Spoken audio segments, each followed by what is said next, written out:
मुंबई पुण्यातल्या टॉप 9 घडामोडींचा आढावा घेऊया।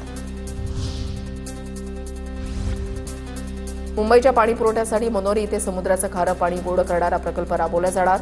महत्वाकांक्षी जलशुद्धीकरण प्रकल्पाला केंद्र सरकारची मंजुरी। मांडवा ते गेटवे ऑफ इंडिया दरम्यानची जलवाहतूक 26 मे पासून बंद। पावसाळी हवामानामुळे 31 ऑगस्टपर्यंत प्रवासी सेवेला ब्रेक।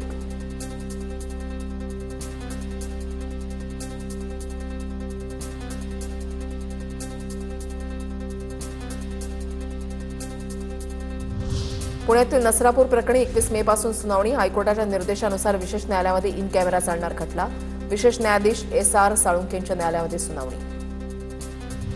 बीएमसीच्या महापौर रितू तावडेंकडून घाटकोपर ते दादर एसी लोकलनं प्रवास। पंतप्रधान मोदींच्या इंधन बचतीच्या आवाहनाला पाठिंबा।